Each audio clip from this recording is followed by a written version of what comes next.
Hello mga ka-listeners, sa pagkakataong ito, tatalakayin po natin ang 5 Filipino na artista na tumigil sa pag-inom ng alak. So ano yung naging motivasyon nila? Paano nila ito ginawa?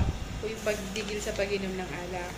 So, welcome back sa Listeners Organi. Sa aking channel po ay marami po akong video tungkol sa pagdigil sa pag-inom ng alak. Sana po ipanoorin nyo rin po. Okay, at ganun din po, kung nagpapasya na kayong tumigil sa alak, sana po ay mag-comment po kayo para malaman namin yung inyong mga pinagdaraanan. So, okay, ang alak ay everywhere. Ibig sabihin, kahit saang lugar. Lalong-lalo na sa mga tindahan, ayan, sa mga bar, sa mga birthday parties, sa mga halimbawa, weekend, yan, laging may pulutan, yan, may alak. Pero itong 5 na artista, itong 5 artista na to, na Pinoy, ay tumigil sa pag-inom ng alak. And nagbago yung kanilang buhay dahil sa desisyon na ito. So, ano yung nagtulak sa kanila para tumigil? And paano nila ito ginawa? Pag-aralan po natin. Unang-una na sa lahat, si Mr. Baron Geisler. Okay? Si Baron Geisler ay nakipaglaban sa tinatawag na pagkalulong sa alak sa halos maraming taon.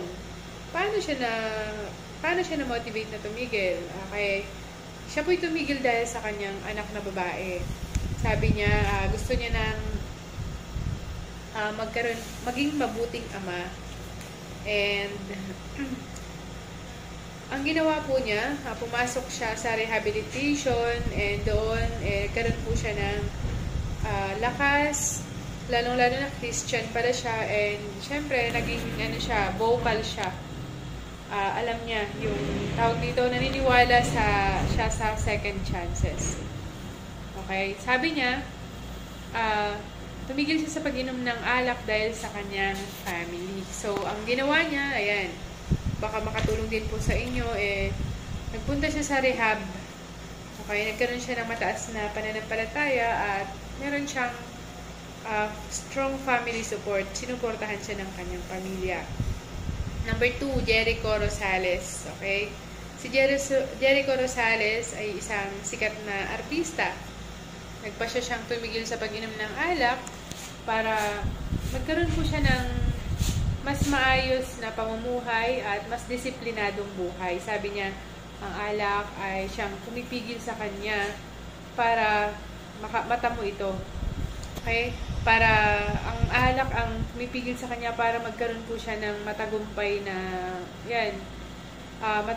na trabaho, and ganun din po, ayan. Sabi niya, para daw tumigil sa pag-inom ng alak, so ang ginawa niya, nagpakasigla siya sa fitness, okay, katulad ng surfing, okay, at gano'n din po, pinalibutan siya ng mga taong supportive, okay, yung mga pareho niya yung pinagdaraanan, yung sinuportahan siya sa pagtigil niya sa alak. Hindi siya nagpareha, basta ginawa niya self-control at inalam niya yung purpose niya sa buhay. Ayan. Number 3, Yasi Pressman. Okay po, si Yasi Pressman ay tumigil din daw po sa pag-inom ng alak para makapag-focus po siya sa kanyang kalusugan. Ganon din po sa kanyang mental health. Sabi niya, ang alak daw ay nakaka-apekto sa kanyang energy level. Kaya lalong-lalo na siguro sa kanyang mga performance sa kanyang trabaho, nakaka-apekto rin sa kanyang decision making at yung mga pangarap niya. Yon.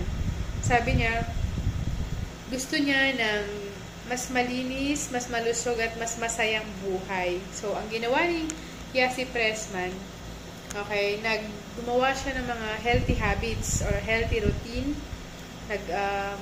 Tuloy-tuloy yung kanyang exercise, yung workout niya, yung exercise niya.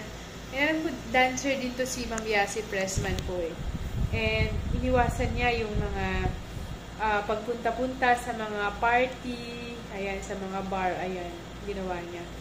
Sana ay natuto po tayo Dito na po tayo sa number 4, Andy Eigenman. Si Andy Eigenman, syempre wala na siya sa showbiz, alam ko Si Andy ay mas pinili niya ang mamuhay ng mapayapa sa Siargao, isang island po sa Pilipinas. Tumigil po siya sa pag-inom ng alak. Sabi niya, hindi na raw ito, yung alak ay hindi na akma sa kanyang pagiging nanay. And syempre, advocate din siya ng kalusugan Syempre, ganun. At maayos at simpleng buhay. So, yung ginawa niya, namuhay siya ng simple sa isang island, malinis na kapaligiran at nag-focus siya sa kanyang pamilya. Ayan. Next is Kylie Padilla. Si Kylie Padilla, isang artista rin po, no? Sabi niya, ang pagtigil niya sa pag-inom ng alak ay sabi niya, ang pagtigil niya sa pag-inom ng alak ay ginawa niyang parte ng kanyang healing journey. Siyempre, naghiwalay na siya sa kanyang asawa. Okay po, and may mga personal struggle din siya. Siguro, ginawa niyang ang pag-inom ng alak para, akala siguro niya na nung umpisa matakpan yung sakit na kanyang pinagdaraanan. So, sabi niya, hindi mo kailangan ng alak para ikaw ay maka-move on. Okay po, kailangan may mga ibang paraan para gawin ito o kayang pag-move on. So, sabi ni Kylie, ginawa niya, nag-journaling siya. Alam mo yung journal, yung isusulat mo yung mga araw-araw na nangyayari sa buhay mo, sulat mo yung mga personal goals mo, and nag-therapy din siya. Ayoko nung therapy yung pinagdaanan niya. And, syempre, gumawa siya ng, parang nagkaroon po siya ng mental, sa therapy, sa mga psychological, mga tao, sa mga doctors, and syempre, napagtagumpayan niya yung struggle niya bilang umiinom ng alak sa pamamagitan po ng self-awareness. So, nagsulat-sulat siya para ng mga goals niya and yung mga nangyayari sa buhay niya. Yun, napagtagumpayan niya yung pag-inom ng alak. Ayun po. So, itong 5 artista na to ay napatunayan nila na ang pagtigil sa alcohol or alak ay hindi po ito madali, pero kayang pagtagumpayan. So, kung gusto mo na ikaw ay mag-grow, magkaroon po ng purposeful life, makalaya ka sa alak, is gawin mo, maging positibo ka. And syempre, alam mo dapat yung mga dahilan kung bakit ka titigil, yung pamilya, kalusugan, trabaho. Syempre, para ikaw ay mag-heal din po sa mga naranasan mong mga kabiguan. Okay? Maraming mga dahilan kung bakit ikaw ay dapat tumigil sa pag-inom ng alak. So, kung nagawa nila nung 5 artista na to, magagawa mo rin. Kaya, kung gusto mo bang tumigil sa pag-inom ng alak, okay, pakilagay po, pakicomment po yung mga first step na gagawin po ninyo na base sa narinig yung ginawa ng 5 artista na yon. Okay? And syempre, huwag niyo po kalimutan na i-like, share, and subscribe ang video ko po na to. And ingat po kayo. And remember po, health is your power. And thank you so much po.